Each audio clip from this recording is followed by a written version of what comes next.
Uh, right, today I'm going to attempt to explain how you do text manipulation in Excel. And I apologise in advance because this presentation got a bit more complicated than I would like it to be, but unfortunately it's not a simple thing. And like I say at the bottom of the opening slide, for every complex problem there's a simple solution, and it's wrong. Like, a good example of that is people who write a load of figures down in a spreadsheet and then get the calculator out, add up the figures and type the answer in at the bottom, which still happens. And that's the simple solution, but it ain't actually right. So onwards. That's nothing to do with spreadsheets, it's just a particular picture of a traction engine that I like because it's all real engineering and cogs and pistons and things. So yes, it did, it's true. It wouldn't fit in. Anyway, so we'll start off gently with some background and a little bit of a demonstration, because one of the things I'm using today to make things a little easier, but in some ways more tricky, is I'm using tables rather than ordinary Excel formulas, because then you reference everything by the titles of the columns rather than A5, B6 and these hieroglyphics that you normally get in formulas, and it does makes the slides a lot easier to explain. But that is a table, and what we're endeavouring to do is to have some quantities for 4 quarters, a unit cost, multiply the unit cost by the quantities and add up the total cost. And so basically I'm going to do this as a demonstration, and hopefully if I flip this sideways we should have the actual skeleton of this. So I've keyed in some quantities, I've keyed in some unit costs, and I put some headings across the top, and we now need to turn this whole thing into a table. So I select the whole thing and look up here, and there's on the ribbon there's a format as table, and we'll pick a colour, choose a colour, one from many. Pink. It doesn't have any pink by the looks of things. Let's have a sort of yellowish colour. And it says, sometimes it guesses that wrong, so you have to check whether your table has headers or not. This one does, so it's got it right. And it converts it into a table that looks like that. So now we can start populating this bit of it to actually make it work.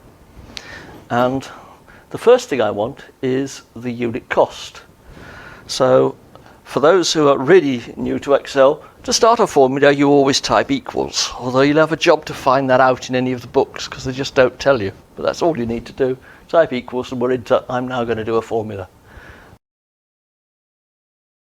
Right, well we're nearly there. This is the last bit. How do you use those comma positions to get the address sorted? And basically I'm using mid to hack out the various bits of the address, and so I want mid of the full address, and then I want to start at comma 1 plus 1 and finish at comma 2 minus comma 1 plus 1, minus 1 rather. And so that these minus and pluses you have to fiddle around with to get the right result, but that will hack out each field, because when you fill it right, these will all become comma 2 and comma 3 and comma 2 again, and it will all hack out the individual fields. And then around that we put a trim to get rid of the spaces, and around that we put if error again, and if the trim in the mid produces an error because we've run out of commas, we'll put a blank.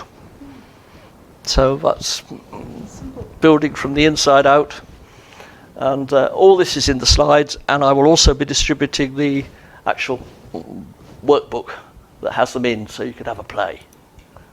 So here's the real thing. So there's your comma formulas. I need to pull this down.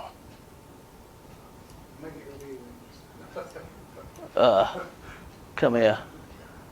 Why would it let me? That's right. Right. So there's you see that's incremented. And over here we've got the if error, mid, and as we move along, those comma numbers change as it's filled right, so it picks up the commas and splits the address up. And that is pretty much all there is to it. As Brucey would say, I was fun from the family. Yes. End of part one. Yeah. Excellent. Are we on time? We are running out of time. Out of Is there time. any quick questions? So, recommend tables. Formulas, unfortunately, get a bit nasty. Don't be put off. Give it a go and have a play. It won't bite. Just to stretch your brain a little bit. And use text to columns for a quick fix. And part two, I'm afraid, as I knew this was going to be too long, there's a part two in the slides which is homework. Excellent. Yeah. So again, the So you've example got is 2 minutes, there. everybody, to bring that back. Thank you, Bill. Thank you. Thank you.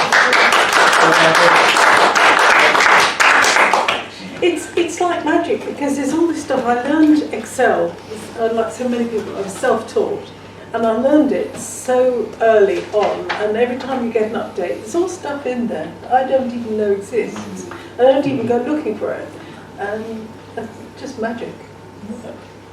Very good.